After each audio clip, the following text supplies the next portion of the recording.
हर हर महादेव प्रिय दर्शकों, बात होगी कन्या राशि की और बात होगी जून की। जैसे आपने थंबनेल में देखा है कि सारे बड़े ग्रह बदलने के बाद का पहला मौका चौंका देगा। पहला महीना चौंका देगा या निराश करेगा।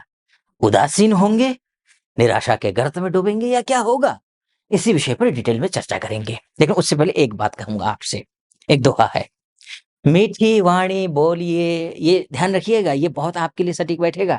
जैसे आपकी कुंडली में एनालिसिस करूंगा मैं, उसमें ये फिट बैठेगा।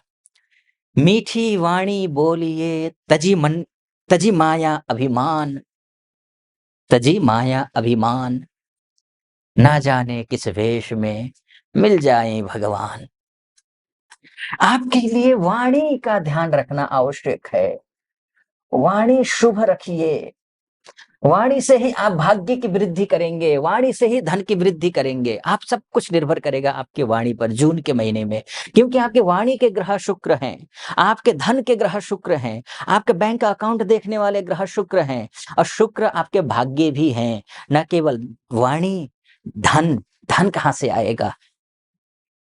जो कुछ भी कर रहे हैं, जॉब कर रहे हैं, व्यापार बिजनेस कर रहे हैं, छोटे उद्यमी हैं, मझोले उद्यमी हैं, बड़े उद्यमी हैं, छोटी सी नौकरी करते हैं, बड़े से सीईओ हैं, एमडी हैं, कहीं कुछ कर रहे हैं, बढ़िया कर रहे हैं, सबके लिए क्या है? भाग्य का साथ होना जरूरी है। और ये भाग्येश शुक्र है, और शुक्र कहाँ आया हुआ है? शुक्र यहाँ आया हुआ है, अष्टमस्त शुक्र है। अष्टमस्त शुक्र अच्छा नहीं होता है, इसलिए मैंने कहा कि वाणी मीठी रखिए, तजी माया अभिमान, ये ध्यान रखिए। अन्यथा ये शुक्र, अष्टम का शुक्र आपका भाग्य को निर्भाग्य योग बना देता है, लेकिन धन को तो ठीक रखेगा, लेकिन उतना नहीं देगा जितना आपको चाहिए। पता चला आपको काफी चाहिए, उसका तो पता चला 5-10%, 20% ही दिया।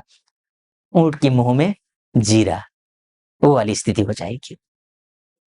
तो अगर आप संपूर्ण चाहते हैं तो 2-4 काम करना है आपको। वो क्या काम है? सबसे पहले स्त्रियों का सम्मान। दूसरा काम आपको कन्या पूजा। छोटी-छोटी जो 5-7 साल तक की बच्चियाँ होती हैं, उनके माथे पे टीका लगा करके, अक्षत रख करके, सफ़ेद चीज़ें उनको खिलाइए। जैसे कि केसर डाल करके खीर बनाइए, खिलाइए। या फिर सफ़ेद वस्तु गिफ्ट कीजिए, कुछ दक्षिणा दीजिए, चरण स्पर्श कीजिए देवी स्वरूपा मान करके, तो आपके लिए अच्छा होगा। आपके भाग्य में वृद्धि होगा, उनका आशीर्वाद लीजिए। माँ भगवती की उपासना कीजिए, माता दुर्गा रानी की। ओम ऐं ह्रीं क्लीं चामुंडायै विच्चे नवारण मंत्र है, इस मंत्र का जाप करिए। या फिर दुर्गा सप्तशती का पाठ कीजिए। और कुछ नहीं कर सकते हैं तो सिद्ध कुंजिका स्तोत्र का पाठ कीजिए। वो भी नहीं तो आप कवच का पाठ कीजिए, अर्गला स्तोत्र का पाठ कीजिए, कीलकम का पाठ कीजिए, करिए। आपका भाग्य चमक जाएगा एकदम यूं ही। और ऑप्शन मत तलाशिए, आपके हाथ में है आपका भाग्य को निर्धारित करना। ये तो शुक्र की बात हो गई। अन्य ग्रहों की बात कर लेते हैं। आपके कर्मेश कौन है? कर्म करवाने वाले ग्रह बुध। बुध क्या है आपके? आपके स्वास्थ्य को देखने वाले ग्रह कौन है? बुध है। आपके शरीर को देखने वाला ग्रह कौन है? बुध है। एनर्जी कितनी रहेगी उसको देखने वाले ग्रह कौन है? बुध है। आपका मान कितना रहेगा, सम्मान कितना रहेगा, पद कितना रहेगा, कैसा रहेगा, प्रतिष्ठा कैसी रहेगी, ये सब कुछ देखने वाले ग्रह कौन है? बुध है। बुध देखिए कहाँ पहुंच रहे हैं। अभी फिलहाल ये भाग्य स्थान में है, ये स्वयं पहुंच जाएंगे 7-6 जून 2025 को अपने घर में, यानी कि कर्म स्थान में पहुंच जाएंगे। गुरु भी कर्म स्थान में, बुध भी कर्म स्थान में। पुरुष राशि है, विषम राशि है, अर्थात यहां पर दोनों ग्रह मजबूत हो जाएंगे। तो अब ऐसी स्थिति में क्या होगा कि बुध जैसे ही वहां पहुंचेंगे, लेकिन ध्यान रखिएगा, जैसे ही भाग्येश यहां पहुंचेंगे, कहा गया है स्वस्थ सो गृहे, अपने घर में स्वस्थ होता है ग्रह। आपका स्वास्थ्य का ध्यान रखना है, अच्छा रहेगा स्वास्थ्य, निश्चिंत रहिए। वैसे भी शास्त्र कहता है ना, यावत यावत स्वस्थ अयम देहो, जब तक ये देह स्वस्थ है, यावत मृत्युश्च दूरतः, जब तक मृत्यु दूर है, तावत आत्महितम कुर्यात्, तब तक अपने शरीर की रक्षा कीजिए, आत्मा की रक्षा कीजिए। प्राणान्ते किम करिष्यति, प्राण जब चले जाएँगे तो क्या ही कर लेंगे। वैसे आप योग करना, एक्सरसाइज करना, ध्यान करना ये जारी रखिए। लेकिन आप पूछेंगे कि ये महीना कैसा रहने वाला है स्वास्थ्य के दृष्टिकोण से, आप निश्चिंत रहिए, आप स्वस्थ हैं। हाँ, मंगल ये 8 अगस्त से 8 माफ़ कीजिए 8 जून जून से ये अस्त हो जाएँगे। अस्त ग्रह क्या फल देंगे? विकल अवस्था में पहुँच जाएँगे। विकल अवस्था ठीक नहीं है। इसलिए मैंने कहा योग, ध्यान इत्यादि करना है।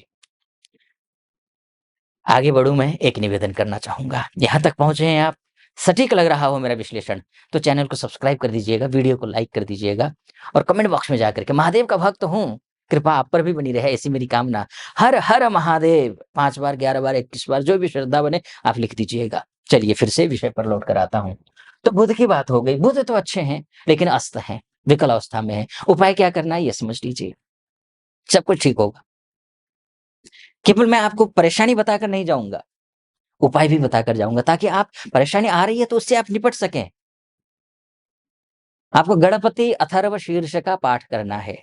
श्री गणपति अथर्व शीर्ष या फिर आप विष्णु सहस्त्र नाम का पाठ कीजिए। पाठ नहीं कर सकते हैं तो सुन लीजिए, ये भी अच्छा है। ओम नमो भगवते वासुदेवाय, इस मंत्र का जाप करिए। ये आपके लिए शुभ रहेगा। बिज़नेस है आपका या फिर घर खरीदना है, प्रॉपर्टी खरीदना है, इष्ट मित्र नाते रिश्तेदारों के साथ में रिश्तों को बेहतर बनाना है, तब भी आपके लिए ओम नमो भगवते वासुदेवाय इस मंत्र का जाप करना पड़ेगा। अब आता हूँ मैं विदेश में रहने वाले हमारे बहुत सारे माताएँ हैं, बहनें हैं, भाई-बंधु हैं या फिर एमएनसी में काम करने वाले हैं, भाई-बंधु इत्यादि हैं या विदेश जाना चाहने वाले बहुत सारे हैं। जो स्टडी वीज़ा के तहत जाना चाहते हैं, कुछ वर्किंग वीज़ा के तहत जाना चाहते हैं, कोई पीआर के लिए जाना चाहते हैं। ये सब कुछ प्रक्रिया चला रहे हैं। उनके लिए भी सूर्य जो है दशम में आ जाएगा। दशम में सूर्य आने का मतलब है कुछ नुकसान के साथ में कुछ फ़ायदे। विदेश में जो रहते हैं या विदेश से रिलेटेड काम करते हैं, इम्पोर्ट-एक्सपोर्ट का भी काम करते हो विदेश में, एमएनसी में, उनके लिए तो ठीक है। फिर भी मैं बोलूँगा कि सूर्य की उपासना आप करें। लेकिन जो स्वदेश में रहते हैं, डोमेस्टिक लेवल पे रहते हैं, डोमेस्टिक कंपनी में काम करते हैं, जहाँ जन्म हुआ है उसी क्षेत्र में, उसी जिले में, उसी गाँव में, उसी शहर में जो रहते हैं, उनके लिए मैं विशेष सावधानी बरतने के लिए कहूँगा क्योंकि उनके माता तो नहीं, पिताजी के साथ में मतभेद हो सकते हैं या पिताजी की तबीयत खराब हो सकती है या फिर बॉस के साथ में रिश्ते खराब हो सकते हैं, यह ध्यान रखिएगा। और बॉस के साथ में रिश्ते खराब कतई नहीं करना है। क्योंकि आपके जो मंगल हैं, मंगल तो यहाँ पहुँचेंगे, मंगल भी कमज़ोर हो जाएँगे, सूर्य भी जो है ना यहाँ आ जाएँगे। सूर्य तो अच्छे हैं, दशम का सूर्य सबसे अच्छा होता है, लेकिन शास्त्र कहता है त्रिकेश अगर जिस भाव में जाकर के बैठता है, उस भाव से संबंधित नुकसान पहुँचाता है, उस भाव को नुकसान पहुँचाता है। तो सूर्य यहाँ पर अगर सावधानी नहीं बरती, ओवर कॉन्फिडेंट हुए, तो आपको सूर्य नुकसान पहुँचाएगा। मंगल ऑलरेडी आपके इष्ट मित्र, नाते, रिश्तेदार इत्यादि जो है ना मंगल के माध्यम से तो नुकसान पहुँचा रहे हैं, लेकिन गुरु के माध्यम से नहीं पहुँचा रहे हैं। मंगल के माध्यम से नुकसान पहुँचा रहे हैं, तो आप हनुमान चालीसा का पाठ करिए, इससे ठीक हो जाएगा। ठीक है? अमूमन अगर मैं देखूँ ना ये जो महीना है आपके लिए वाक़ई में कुछ अच्छा करेगा, बशर्ते सावधानी बरतिए, लापरवाही ना बरतिए और जो मैंने उपाय बताए हैं वो उपाय को फ़ॉलो कीजिए, करिए इनको, पालना कीजिए, निश्चित रूप से अच्छा होगा। मैंने मोटा-मोटे तौर पर आपको बताने की कोशिश की कि ये महीना कैसा रहेगा, लेकिन वास्तव में आपकी कुंडली ही आपका डीएनए है। आप अपनी कुंडली के बारे में चर्चा करना चाहती हैं या चाहते हैं, महिला हो या पुरुष हो या देश में रहते हों या विदेश में रहते हों, तो नीचे नंबर है कॉल कीजिए, व्हाट्सएप कीजिए, मेरी टीम से बात कीजिए, अपॉइंटमेंट ले लीजिए, मैं निश्चित तिथि पर आपकी कुंडली का विश्लेषण करूँगा। आप सुखी रहें, संपन्न रहें, महादेव की कृपा आप पर बनी रहे, ऐसी मेरी कामना। फिलहाल अनुमति दीजिए। हर हर महादेव।